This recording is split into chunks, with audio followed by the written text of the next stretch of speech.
ಅದು ಗಡಿ ಜಿಲ್ಲೆಯ ರಾಜ್ಯ ಹೆದ್ದಾರಿ. ಇಲ್ಲಿ ಸಂಚಾರ ಮಾಡಬೇಕು ಅಂದ್ರೆ ಪ್ರಾಣವನ್ನೇ ಕೈಯಲ್ಲಿ ಹಿಡ್ಕೊಂಡು ಸಂಚರಿಸಬೇಕು. ಅಪ್ಪಿತಪ್ಪಿ ಸ್ವಲ್ಪ ಯಾಮಾರಿದ್ರೂ ಸಾಕು, ಪ್ರಾಣ ಉಳಿಯುತ್ತೆ ಅನ್ನೋ ಗ್ಯಾರಂಟಿ ಇಲ್ಲ. ಇದು ಪಿಡಬ್ಲ್ಯೂಡಿ ಸಚಿವರ ಜಿಲ್ಲೆಯ ಸಾವಿನ ಹೆದ್ದಾರಿಯ ಕಥೆ.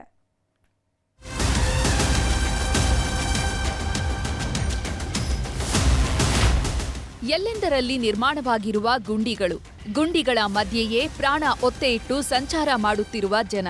ಇಂತಹ ನರಕ ಸದೃಶ ರಸ್ತೆ ಕಂಡು ಬಂದಿದ್ದು ಗಡಿ ಜಿಲ್ಲೆ ಬೆಳಗಾವಿಯಲ್ಲಿ. ಬೆಳಗಾವಿಯಿಂದ ಚಿಕ್ಕೋಡಿ, ಅಥಣಿ ಹಾಗೂ ವಿಜಯಪುರಕ್ಕೆ ಸಂಪರ್ಕಿಸುವ ರಾಜ್ಯ ಹೆದ್ದಾರಿಯ ಅಸಲಿ ಪರಿಸ್ಥಿತಿ ಇದು.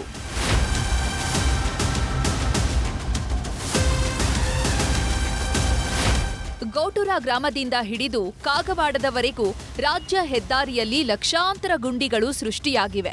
ಇದರಿಂದ ವಾಹನ ಸವಾರರು ಪ್ರಾಣ ಕೈಯಲ್ಲಿ ಹಿಡಿದು ಸಂಚರಿಸುತ್ತಿದ್ದಾರೆ. ಒಂದು ಗುಂಡಿ ತಪ್ಪಿಸಿಕೊಳ್ಳಲು ಪ್ರಯತ್ನ ಮಾಡಿದ್ರೆ ಮುಂದೆ 3 ಗುಂಡಿಗಳು ವಾಹನ ಸವಾರರ ಪ್ರಾಣವನ್ನೇ ಹಿಂಡುತ್ತಿವೆ.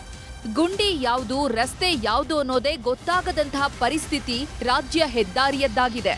ಸರ್ಕಾರ ಇದ್ರ ಬಗ್ಗೆ ಯಾವುದು ಕೂಡ ತಲೆ ಕೆಡಿಸ್ಕೋದಿಲ್ಲ. ಸರ್ಕಾರ ಅನ್ನೋದಕ್ಕಿಂತನೂ ಈ ಲೋಕಲ್ ಜನಪ್ರತಿನಿಧಿಗಳು ಅನ್ಬೋದು ಮತ್ತು ಈ ತಾಲೂಕು ಆಡಳಿತ ಮತ್ತು ಜಿಲ್ಲಾಡಳಿತ. ಯಾಕಂತಂದ್ರೆ ಈಗ ಸತತವಾಗಿ ಗುಂಡಿಗಳು ಮುಚ್ಚಲಿಲ್ಲಪ್ಪ ಅಂತಂದ್ರೆ ಅಹಿತಕರ ಬಹಳಷ್ಟು ಘಟನೆಗಳು ಆಗ್ತಾವೆ. ಏನಾಗ್ತೈತಿ ಅಂದ್ರೆ ಅಪಘಾತಗಳು ಆಗ್ತಾವೆ. ಒಂದು ಗುಂಡಿ ತೆಗಣೆ ಹಾಕಕ್ಕೆ, ಒಂದು ಗುಂಡಿಯನ್ನು ಉಳ್ಸಕ್ಕೆ ಹೋಗಿಸಿಂದ ಮತ್ತೊಂದು ಗುಂಡಿ ಒಳಗೆ ಹಾಕಿಸಿಂದ ಈ ರೀತಿಯ ಟೂ ವೀಲರ್ದವರು ಬೀಳಾಕದಾರು. ಈ ರಸ್ತೆಯಲ್ಲಿ ನಿತ್ಯ ನೂರಾರು ಬಸ್ಗಳು, ಸಾವಿರಾರು ಕಾರುಗಳು ಇದೇ ರಸ್ತೆ ಮೂಲಕ ಬೆಳಗಾವಿ ನಗರಕ್ಕೆ ತೆರಳಬೇಕು. ಅಲ್ಲದೆ ಮಹಾರಾಷ್ಟ್ರ ಗಡಿಗೆ ಸಂಪರ್ಕಿಸುವ ಪ್ರಮುಖ ರಾಜ್ಯ ಹೆದ್ದಾರಿ ಕೂಡ. ಇನ್ನು ಅಪ್ಪಿತಪ್ಪಿ ಮಳೆ ಬಂದ್ರೆ ಸಾಕು, ತಗ್ಗು ಗುಂಡಿಗಳಲ್ಲಿ ನೀರು ತುಂಬಿ ಗುಂಡಿ ಯಾವುದು, ರಸ್ತೆ ಯಾವುದು ಅನ್ನೋದು ಗೊತ್ತಾಗಲ್ಲ. ಹೀಗಾಗಿ ಹಲವಾರು ಬಾರಿ ಅಪಘಾತಕ್ಕೆ ಈಡಾಗಿದ್ದಾರೆ. ಇಷ್ಟೆಲ್ಲ ಆಗಿದ್ರೂ ಅಧಿಕಾರಿಗಳು, ಜನಪ್ರತಿನಿಧಿಗಳು ಮಾತ್ರ ಜಾಣ ಮೌನಕ್ಕೆ ಜಾರಿದ್ದಾರೆ. ಸ್ವಲ್ಪ ಪ್ಯಾಚ್ ವರ್ಕ್ ಮಾಡ್ತಾರೆ ಮತ್ತು ಈಗ ತೆಗೆದುಬಿಟ್ಟವ್ರಿ. ಸಾಕಷ್ಟು ರಹದಾರಿ ಅದರಿ, ದೊಡ್ಡ ಗಾಡಿಗಳು ಹೋಗ್ತಾವ್ರಿ. ಅದನ್ನೆಲ್ಲ ಭಾಳ ದಾಡಿಗೆ ಸಮಸ್ಯೆ ಆಗ್ತೈತ್ರಿ. ಇಷ್ಟು ಏನು ದೌಡಾಗಿ ಮಾಡ್ಬೇಕು ಇಷ್ಟರಲ್ಲೇ ಮತ್ತೇನು ಹೇಳೋದು. ವಾಹನಗಳು ಭಾಳ ಅದಾವ ಸರ್. ಸಾಕಷ್ಟು ವಾಹನಗಳು, ದೊಡ್ಡ ಗಾಡಿಗಳು ಬರ್ತವೆ. ಮತ್ತು ಮಳೆ ಬಿದ್ರಂತ ಏನು ಒಟ್ಟು ಹಾಕ ಬರೋದಿಲ್ಲ ರೀ. ಬೈಕ್ ರಸ್ತೆ ಯಾವ್ದ, ನೀರು ಯಾವ್ದ ಗೊತ್ತಾಗಂಗಿಲ್ಲ. ಹೌದೌದ್ರಿ.